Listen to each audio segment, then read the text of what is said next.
असलामुअलैकुम crime update मैं लियाकत तुसीं वेख रहे हो मेरे यूट्यूब चैनल। रावलपिंडी के इलाका धमियाल दे विच सिर्फ 1300 रुपए के तनाजे तो दो नौजवानों की जान ले ली गई। इन्हां दा की कसूर है सी और ये तनाज़ा कितने अरसे तो चल रहा सी, मुकम्मल ओवरऑल तफसील दे नाल डिस्कस करांगे। साडे चैनल सबसक्राइब करो और कमेंट दे विच इज़हार ख्याल लाजमी करना। जी दोस्तों, जदों बर्दाश्त तो गल बाहर हो जाती है ना, तो फिर फैसले इसी तरह होंदे ने कि बंदा अपने जज्बात ते कंट्रोल नहीं कर सकता। इस तरह के वाक़यात रूनुमा होंदे ने ते बाद दे विच जिहड़ा ना पछतावा ही रह जाता। यह वाक़या जिहड़ा रूनुमा होया है, ये रावलपिंडी का इलाका थाना धमियाल पीर मेहर अली शाह महल्ला है। इत्थे वाक़या रूनुमा होया कि दो दोस्त सन, सराज और जैन। सराज की उम्र 25 साल और जैन की उम्र 22 साल है सी। इन्हां दा तनाज़ा चल रहा सी 1300 रुपए का एक और पार्टी दे नाल। कुछ लैन देन है सी। वो 3-4 लड़के है सी, ये दो सी। उत्थे इन्हां दी गल्लां बातां हो रही है सन कि उची उची आवाज़ां दे विच इन्हां ने एक दूसरे नूं बुरा भला कहना शुरू कर दिता। थोड़ी देर बाद जिहड़ी गल हथ उपाई ते आ गई और एक दूसरे नूं मारना शुरू कर दिता। उन्होंने धावा बोल दिता। जैन और सिराज नूं चंगा भला मारते रहे। फिर इन्होंने मोटरसाइकिल दे नाल इन्हां नूं बंधिया, बंध के इन्होंने उत्थे घसीटिया।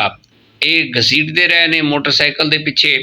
उन्होंने काफ़ी चोटा वगैरह आ गई ने, हत्ता कि उन्हों की जान चली गई।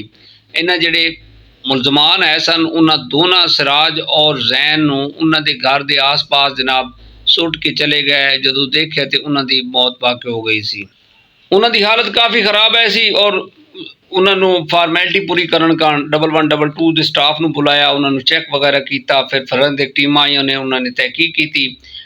डेड बॉडियां पोस्टमार्टम लई हॉस्पिटल शिफ्ट की गई और पुलिस ने FIR दर्ज कर दी नामालूम के खिलाफ। और पुलिस जी है वो तलाश कर रही है। कमेटियां तश्कील दी गई ने और IG रावलपिंडी ने जनाब फिलफौर इसका नोटिस दिता और उन्होंने गिरफ्तारी दे आर्डर जारी कर दिते हैं कि जितना जल्द हो सके मुलजमान को गिरफ्तार किया जाए। जी दोस्तों, सिर्फ 1300 रुपए की गल है सी। दो जाना चलिया गई ने। हुण जिन्हां ने मारिया है उन्हां दे भी बंदे जिहड़े ने उन्हां या उम्र कैद होएगी या वो CCD के हवाले होणगे। उन्हां CCD कैफे किरदार तक पहुँचाई जाएगी। कितने बड़े अफसोस की गल है। छोटी छोटी गल नूं जिहड़ा बंदा अपने दिल ते ले लैंदा। ये छोटी जी गल है सी। 1300 रुपए की की गल है सी।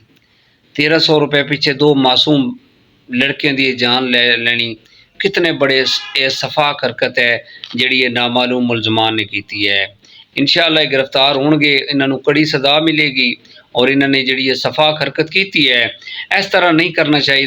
लैन देन उन्होंने घर वाले दे नाल गल करो, डायरैक्ट उन्होंने नाल तू मैं करन दा मकसद ही नहीं है जिहड़ा इन्होंने किया है। और देखने कि पुलिस इन्हों गिरफ्तार करके इन्हों दे नाल की करती है, इन्हों की सज़ा देती है, अदालत भेजती है या इन्हों का केस जोड़ा है वो CCD के हवाले होंदा है। और इन्होंने जी सफाक हरकत की है, चंद रुपए की खातिर दो मासूम लड़कियों की इन्होंने जिंदगी छीनी और कि उन्होंने मोटरसाइकिल के नाल बन के उन्होंने घसीटना।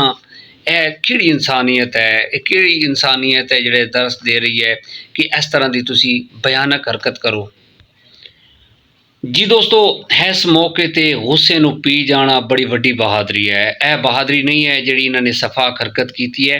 यह वड्डी बहादरी यह ही है कि तुसी गुस्से नूं पी जाओ, अच्छे तरीके दे नाल उन्हां दे नाल पेश आओ। लैन देन जिहड़ा उन्हां दे घर वाले नूं बुलाओ, उन्हां दे घर वाले दे नाल डिस्कस करो कि साडा यह मसला है, यह नहीं दे रहे पैसे या इन्हां दा ओवरऑल जिहड़ा इन्हां दा मैटर चल रहा सी, लड़ाई का इशू यही पैसों के पारू बने हैं। देखने कि अगे अदालत इन्हां दे खिलाफ की कार्रवाई करती है, कानून इन्हां नूं की सज़ा दिंदा है। नामालूम मुलजमान नूं जिंदगी बड़ी कीमती है। इस तरह के जिहड़े जज्बाती फैसले ने वो सानूं नहीं करने चाहिए है। हिम्मत और बहादरी अगर करनी है तो बर्दाश्त करनी पैगी, गुस्से नूं पीना पेगा और जल्दबाजी के जिहड़े फैसले ने वो इस तरह की भयानक सज़ा बनते हैं जिहड़े हुण छुपणगे।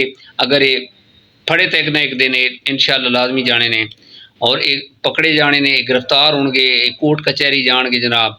फिर इन्हों सज़ा होगी, फिर इन्हों एहसास होएगा कि असी ये की सफाक हरकत की है जिहड़ी असां दो मासूम लड़कियों की जान ले ली है। ਇਸੇ ਪੈਗਾਮ ਦੇ ਨਾਲ ਸਾਨੂੰ ਇਜਾਜ਼ਤ ਦਿਓ। ਆਪਣਾ ਢੇਰ ਸਾਰਾ ਖਿਆਲ ਰੱਖਿਆ। ਹਾਲਾਤ ਬੜੇ ਟਾਈਟ ਹੋ ਜਾ ਰਹੇ ਨੇ। ਚੁੱਪ ਕਰਕੇ ਜਿਹੜਾ ਨਾ ਬੰਦਾ ਆਪਣੀ ਲਾਈਫ ਗੁਜ਼ਾਰੋ। ਅਗਰ ਕੋਈ ਬੰਦਾ ਤੁਹਾਡੇ ਨਾਲ ਹੈਂਕੀ ਫੈਂਕੀ ਕਰੇ ਤਾਂ ਬਰਦਾਸ਼ਤ ਕਰੋ। ਬਰਦਾਸ਼ਤ ਦੀ ਬਹਾਦਰੀ ਦੀ ਅਲਾਮਤ ਹੈ। ਬਰਦਾਸ਼ਤ ਔਰ ਸਬਰ ਕਰੋ। ਇਸੇ ਪੈਗਾਮ ਦੇ ਨਾਲ ਸਾਨੂੰ ਇਜਾਜ਼ਤ ਦਿਓ। ਕਮੈਂਟ ਦੇ ਵਿੱਚ ਇਜ਼ਹਾਰ ਖਿਆਲ ਲਾਜ਼ਮੀ ਕਰਨਾ ਇਸ ਵਾक़ੇ ਦੇ ਬਾਰੇ ਜਿਹੜੀ ਇਹਨਾਂ ਨੇ ਸਫਾਕ ਹਰਕਤ ਨਾਮਾਲੂਮ ਮੁਲਜ਼ਮਾਨ ਨੇ ਕੀਤੀ ਹੈ। ਇਹਨਾਂ ਨੂੰ ਕਿਸ ਤਰ੍ਹਾਂ ਦੀ ਕੜੀ ਸਜ਼ਾ ਮਿਲਣੀ ਚਾਹੀਦੀ ਹੈ, ਉਹ ਕਮੈਂਟ ਦੇ ਵਿੱਚ ਤੁਸੀਂ ਲਾਜ਼ਮੀ ਸ਼ੇਅਰ ਕਰਨਾ। ਮੁਲਾਕਾਤ ਹੋਏਗੀ ਅਗਲੇ ਵਲੋਗ ਦੇ ਅੰਦਰ। खुदा हाफिज़।